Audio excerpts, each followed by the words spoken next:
Hello everyone, welcome to read script. So today we are back again with a new video and आज के video में हम बात करेंगे स्नैप एग्जाम के लिए। बहुत सारे स्टूडेंट्स स्नैप के बारे में पूछ रहे हैं कि यार कितने स्लॉट्स में मुझे देना चाहिए, मेरा बजट कंस्ट्रेंट्स हैं, क्या मुझे तीनों ही अटेम्प्ट्स लेना चाहिए और कौन कौन से कॉलेजेस भरना चाहिए, क्या कैसे मेरा एम जो है वो हो। तो अगर मैं ध्यान से देखूं, स्नैप की जो रजिस्ट्रेशन ओपन है वो 23 नवंबर तक ओपन है। मैं तब तक भर सकता हूं, but there is a problem कि मैं अगर वेट करता हूं till that time maybe मुझे स्लॉट्स ना मिले। और स्लॉट्स के लिए जो डेट्स हैं पेपर देने के लिए वो अपने पास में ये 3 डेट्स हैं। तो ऐसा हो सकता है कि मैं मे बी 17 दिसंबर वाला देना चाहूँ तो मुझे वो डेट ना मिल रहा हो, स्लॉट्स ऑलरेडी फुल हो चुके हो। तो इट्स बेटर कि हम पहले से भर के रखें। कितना अटैम्प्ट लेना चाहिए कितना नहीं उसके बारे में बात करते हैं। उससे पहले एडमिट कार्ड स्नैप अटैम्प्ट 1 का 4 दिसंबर को आएगा एंड एडमिट कार्ड जो है वो आपका सेकंड एंड थर्ड अटैम्प्ट का वो 9 दिसंबर को आएगा। Now if we talk about the slot booking कि मैं क्या तीनों के तीनों स्लॉट्स बुक कर लूँ या एक करूँ या 2 करूँ।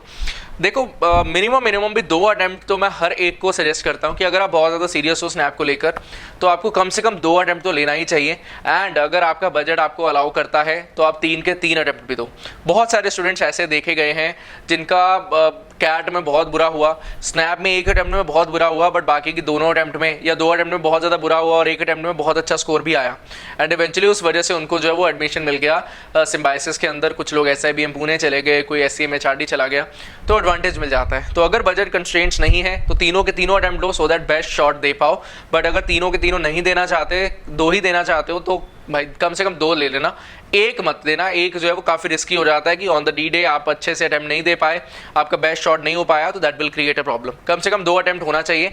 अगर बजट अलाउ करता है तो 3 अटैम्प्ट आपको लेना चाहिए और तीनों अटैम्प्ट्स का आपको अलग अलग पेमेंट करना होगा। एक पेमेंट में तीनों जो है वो इंक्लूडेड आपको नहीं मिलेंगे।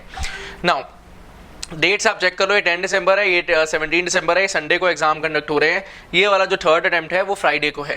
देन रिजल्ट्स जो हैं इसके वो 10 जनवरी को अपने पास में आ जाएंगे। नाउ स्लैप एक ऐसा एग्जाम है जो बहुत ज़्यादा आपका एप्टीट्यूड नॉलेज को टेस्ट नहीं करता। लेवल ऑफ डिफिकल्टी वाइज ये काफ़ी कम है एज़ कम्पेयर टू मैं कैट एग्जाम की बात करूँ या जैट की बात करूँ तो उनसे लेवल में ये काफ़ी कम है। और पेपर का पैटर्न भी डिफरेंट है। 60 मिनट्स का टाइम है, स्पीड बेस्ड पेपर है ये कहीं ना कहीं। 60 मिनट्स का टाइम है and you will have to solve 60 question in that time. और 60 क्वेश्चंस में अपने पास में जनरल इंग्लिश में 15 क्वेश्चंस हैं, एनालिटिकल एंड लॉजिकल रीजनिंग में 25 क्वेश्चंस हैं। ये सेक्शन बहुत ज़्यादा रोल बड़ा प्ले करता है। Similarly QA DI and DS में अपने पास में 20 क्वेश्चंस हैं। अब ये सेक्शन में स्टूडेंट्स क्या करते हैं, 2-3 क्वेश्चंस लेंथी आते हैं, उसमें टाइम इन्वेस्ट कर देते हैं। इसमें अरिथमेटिक आएगा, मॉडर्न मैथ्स आएगा, अलजेब्रा के टॉपिक्स आएंगे, नंबर सिस्टम आएगा, ज्योमेट्री आता है, सब कुछ आता है, बट लेवल ऑफ डिफिकल्टी बहुत कम होता है तो आप मैनेज कर सकते हो। सिमिलरली अगर मैं जनरल इंग्लिश की बात करूँ, RC नहीं आ रहा, लास्ट 2 साल से RC नहीं आ रहा। नॉर्मल VA के क्वेश्चन आ रहा है, ग्रामर आ रहा है, पंक्चुएशन एरर आ रहा है, ये सारी चीज़ें जो आ रहा है, फिल इन द ब्लैंक्स आ रहा है, इडियम्स आ रहा है, फ्रेजेस आ रहा है, वो सारा मतलब ग्रामर वाला जो पार्ट है ना ये अच्छा खासा टेस्ट करते हैं। तो अगर आपका VA पोर्शन ऑलरेडी अच्छा है, जैसे कुछ स्टूडेंट्स का पहले से ग्रामर पोर्शन अच्छा रहता है, तो उनको एडवांटेज मिल जाता है इस जनरल इंग्लिश सेक्शन में, क्योंकि 15 क्वेश्चन है, 15 क्वेश्चन को करने में हार्डली 5 मिनट जाता है। 60 मिनट्स के पेपर में 5 मिनट में आप 15 क्वेश्चन कर सकते हो। अगर आपका इंग्लिश सेक्शन अच्छा है तो आपके क्लियर करने के चांसेस जो है बढ़ जाते हैं। अगर आपने 5 मिनट में ये कर दिया तो ऑटोमेटिकली आपका एक्यूरेसी अच्छा आ रहा है वहाँ पर, क्योंकि आपको नॉलेज है। Analytical and QA DI DS के लिए आपको टाइम मिल जाता है। यहाँ पर डाटा सफिशिएंसी भी आएगा, DI भी आएगा। DI के चार्ट्स बहुत छोटे आते हैं, मतलब आपको थोड़ा भी अगर डेटा रीड करना आता है you will be able to kill it बहुत ईजिली, कोई दिक्कत वाली बात नहीं है। मतलब आपको बहुत ज़्यादा as such conceptual clarity wise नहीं पढ़ना होगा स्नैप के लिए, बट आपको स्ट्रेटजी बिल्डिंग के लिए पढ़ना पड़ेगा, जिसके लिए मॉक्स बहुत बड़ा रोल प्ले करते हैं। एंड EG मॉक्स जो है वो लॉन्च करेगा स्नैप के लिए, और स्नैप के मॉक्स जो हैं वो EG के क्लोजेस्ट रहे हैं लास्ट 3 साल से। तो अगर आपको टेस्ट सीरीज लेना है तो EG का टेस्ट सीरीज आप जरूर प्लान करना, क्योंकि इसमें आपको एडवांटेज मिलेगा। काफ़ी क्लोज होते हैं ये पेपर जो बनते हैं, जो एक्चुअल स्नैप जो है वो आता है। लास्ट टू लास्ट ईयर तो 4-4, 5-5 क्वेश्चन जो हैं वो हमारे मॉक से सिमिलर क्वेश्चन बिल्कुल आपके पेपर में आ गए थे। तो इतना सिनेरियो जो वो बैठ जाता है। Then if we talk about pattern, paper का पैटर्न MCQ बेस्ड पेपर रहता है, जिसमें 4 ऑप्शन होंगी। एक करेक्ट करोगे +1, गलत करोगे तो 0.25 का नेगेटिव मार्किंग है। अब कॉलेजेस वाइज मैं बात करूँ, देखो इसमें भी ऐसा होता है कि स्टूडेंट्स के बजट कंस्ट्रेंट्स होते हैं और हर एक को पता रहता है कि यार मैं कहाँ पे स्टैंड करता हूँ। तो अभी इमीडिएटली मैं नहीं बोलूंगा कि आप कॉलेजेस के फॉर्म भर दो, वो बाद में भी आप भर सकते हो, कि कॉलेजेस का पेमेंट करना है वो बाद में कर सकते हो।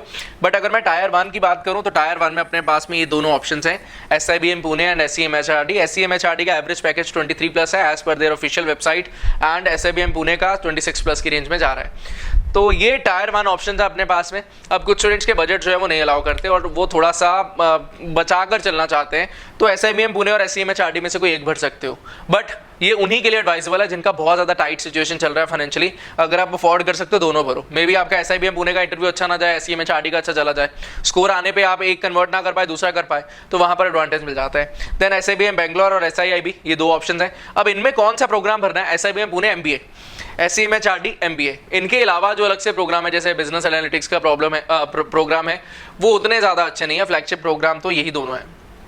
Then SIBM Bangalore average package close to 13, SIIB average package close to 13। SIBM Bangalore MBA आपको जो प्रोग्राम है ये सिलेक्ट कर देना है। SIIB में आपका जो है वो इंटरनेशनल बिजनेस, ये आपको जो है वो सिलेक्ट करना है। IB प्रोग्राम जो है ये आपको सिलेक्ट करना होगा। देन SIOM, ये उन स्टूडेंट्स के लिए जो इंजीनियरिंग बैकग्राउंड को बिलोंग करते हैं। ऑपरेशन मैनेजमेंट के अंदर ये आपको प्रोग्राम कराएगा। 14 लाख के आसपास इसका एवरेज पैकेज है।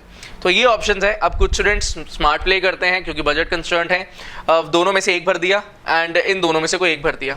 कुछ लोग यहाँ पर दोनों भर दिए, यहाँ पर इन दोनों में से कोई एक भर दिया। कट ऑफ की मैं बात करूँ, SIBM पुणे और SEM HRD का in terms of percentile cut off जो रहता है वो क्लोज टू 97.5 रहता है। Similarly if we talk about SIBM Bangalore, SIIB और SIOM, इन तीनों का जो कट ऑफ है वो क्लोज टू 90 परसेंटाइल रहता है। ठीक है।